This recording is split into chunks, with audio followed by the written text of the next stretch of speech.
Today we're talking about the Visa Bulletin for family-based immigrants. And I'd like to talk about the preference system, who qualifies for green cards. There are certain people called immediate relatives, which would be spouses, parents, and children, children being under 21 years of age when their parents first apply for them, and unmarried, that are not under any quota category.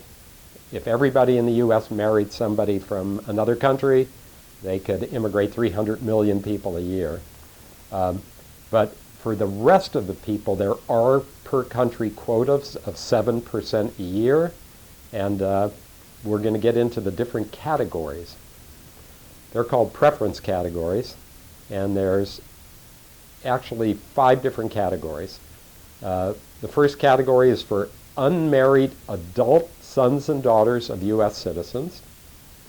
The 2A category is for spouses and children of lawful permanent residents. The 2B category is for adult unmarried sons and daughters of permanent residents.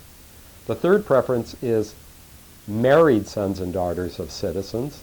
And the fourth is brothers and sisters of U.S. citizens.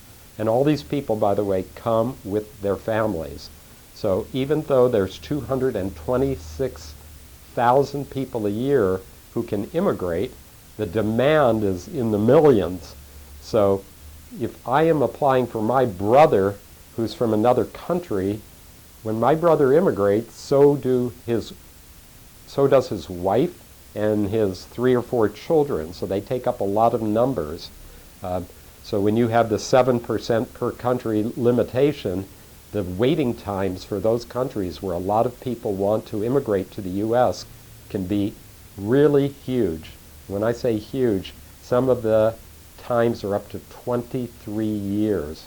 So what's one way around that? Well, let's say I'm immigrating my brother and he's from the Philippines, and that's a 23-year wait on paper.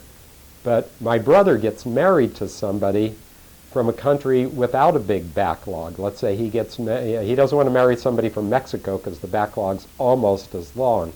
But he gets married to somebody from Taiwan, which doesn't have a long backlog. Guess what? That 23-year wait becomes a 12-year wait. So that's called alternate chargeability. The biggest mistake that people make when they look at this Visa Bulletin is they think that the Visa Bulletin is predicting something like the weatherman, And it is like the weatherman, only it's a little worse. The predictions are not very good. The Visa Bulletin is looking backwards, not forwards. So when I said that if I have a brother in the Philippines, it's a 23-year wait, it's only a 23-year wait if I petitioned for him, sponsored him 23 years ago. That means he can get his green card now. It's a totally different story if I'm going to apply for a green card today. Doesn't mean it's going to take 23 years. In all probability, it'll take much, much longer. So how do you know what your place in line is? It's called your priority date. And in the family-based categories, it's the day that the government receives the I-130 visa petition. And when I tell you that the waits are going to be much longer going forward than they were in the back, let me give you a couple examples. And the best examples are a lawsuit that we're taking up to the Supreme Court right now under the 2B category. If people are from Mexico or the Philippines, it looks like it's going to take a few years for them to get a green card. So the parents immigrated, the kids turned 21, and they file a petition for them, and they figure, well, yeah, it'll take another 10 years for them to come. That's not true at all. Because of the 7% quota, the Philippine 2B category for somebody applying today is over 28 years. And if you think that's bad, if you're from Mexico, please sit down for this. If you're applying for your son or daughter who's unmarried and is over 21 and you're a permanent resident, the waiting time is 115 years. So So they're not coming under that category at all. You better develop another plan. So can you change from one category to another category? And the answer is yes. And how do you change from one category? Well, you notice certain categories are only for unmarried sons and daughters. So like the first preference category lets a citizen apply for unmarried sons and daughters. But if they get married, then they go to another line, which is longer, and it's the third preference category.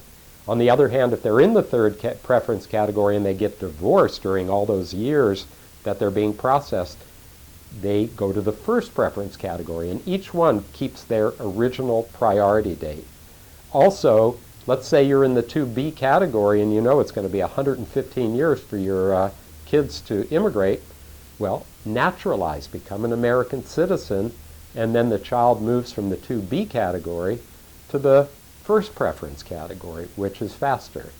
And then for a couple of countries, mainly the Philippines and sometimes Mexico, it can be actually faster to immigrate in the 2B category as the son or daughter of a permanent resident than it is in the first preference category for a son or daughter of a citizen. In that case, you don't have to do anything. If you naturalized, you didn't make a mistake because your child can opt out, that's what they call it, and say, even though my parent has naturalized, I want to immigrate in the 2B category as the adult unmarried son or daughter of a permanent resident, even though my parent is a citizen. So given all these complexities, all these long waits and so on, what would a new immigration bill do? Well, the immigration bill has been passed by the Senate. We're waiting for action by the House of Representatives as I give this video. Let me just talk about a few things that it would do to speed up your being reunited with your family members. One, it would up the per country quota. It wouldn't get rid of it. In the employment categories, it would get rid of it. In the family categories, it would up it from 7% a year to 15% a year, which is more than double. Also, very significantly, it would make the 2A immigrants, which are spouses and children of permanent residents, into immediate relatives, just like spouse and kids of U.S. citizens. So they would come out of the numerical system. Then it would cut some of the family categories. Not the people that are standing in line, but the people who would be in line in the future. For the third preference, the married sons and daughters of citizens, it would only allow parents to apply for them before their 31st birthday. If they don't do that, there's no way for the parents to sponsor them.